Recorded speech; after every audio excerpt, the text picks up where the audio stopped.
What's up guys, Billy K here again.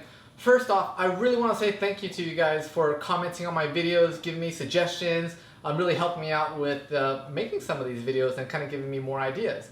I really appreciate it. Some of you have actually sent me pictures of making some of these dishes, how some of you have been losing weight with it. So that's awesome to hear, and it's definitely something that keeps me motivated to keep on making more of these videos. So again, today I got a new recipe for you guys. We're going to make a Vietnamese dish called Bo Luc Lac, which is otherwise known as shaken beef. I know it sounds kind of funny, but that's just how we say it. Very few ingredients, like all of my recipes. There's only, I think, maybe 4 ingredients that you need with this. You don't have to go shop around and gather all these different things. A lot of my cooking videos, as you've seen, very few ingredients, very easy to make, and I'll walk you through step by step on how to make this, and I'll explain the macros for you, and I always include like the macros in the bottom description box. So again, let's go ahead and get started. Alright guys, so these are all the things that we need. Basically oyster sauce, soy sauce, and sesame oil is completely optional. You don't need it, but just a dash can make a little bit of a difference in flavor. I bought a 1.5 pounds of top round. It's a leaner cut of beef. If you have extra macros, or if you want to play around with this recipe, use ribeye or filet mignon. That'll make it taste really, really rich and great. So again, that's definitely another option that you can have here. So this is a little bit more than a 1.5 pounds. I'm only going to cook up about, I would say, 12 ounces or so. So let me go ahead and slice it up. This is my little cutting board thing from Joseph & Joseph. I use different cutting boards for different things that I cut, whether it's poultry, beef, or vegetables. I kind of don't want to use the same thing to cut on it. We're aiming to cut 1-inch cubes.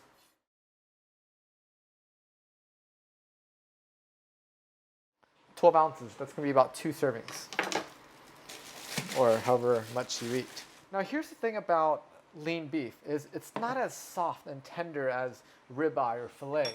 So one way to tenderize it is by beating it. And here's one of my mallets. So all I'm going to do is cover it so it doesn't splash everywhere. And you don't want to mush the meat, but just give it a few.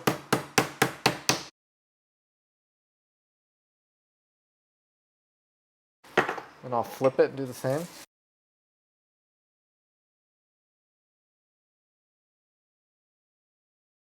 And sometimes I'll do the same with chicken breast. All right, so now we have that. So we'll go ahead and cut it up into small squares.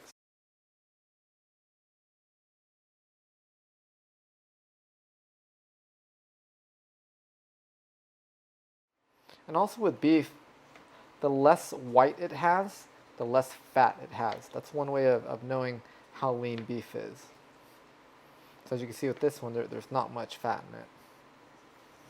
Okay, now just go ahead and put it in a bowl. Now, so as you can see, our beef is cut up into all small cubes. All right, let's go ahead and put in the oyster sauce. So we got 18 grams. We'll do 36. So what you're going to do here is set it on the scale, tear it, and pour it out to hit 36.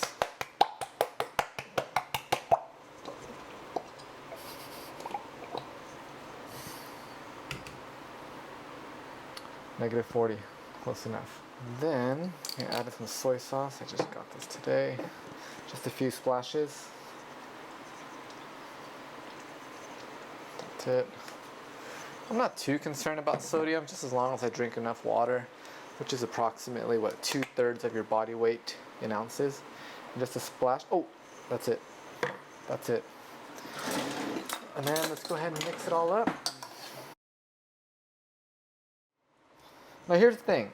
Usually with lean beef or lean chicken, I would leave it in the fridge for at least, 6 to 8 hours, sometimes even overnight, because lean beef and chicken doesn't tend to hold on to its marinade well.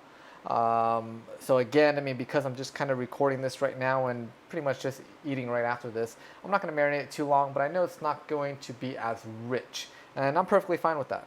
So again, that's just a tip that you can do. Now we're going to pan fry it with just a little bit of garlic, a little bit of oil on the pan.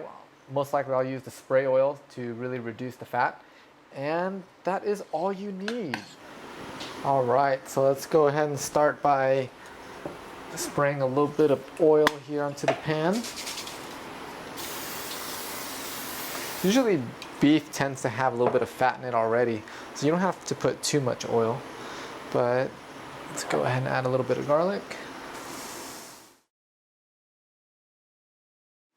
Add our beef.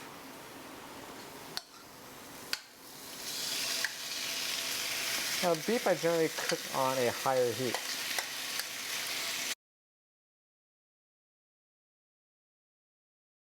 And with this dish, we generally put it over lettuce, tomatoes, and some onions.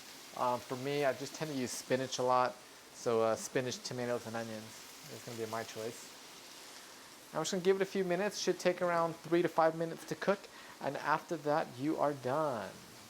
All right, and it's about done. And here we go. This is the end product. Put a little bit of pepper on it when you're done. So I'll go ahead and put the macros on the bottom in the comment section here, guys. And again, I appreciate you guys for watching. If you can kindly comment, like, and subscribe to my videos, and I'll definitely be able to make more for you guys. Thanks for watching. See you next time.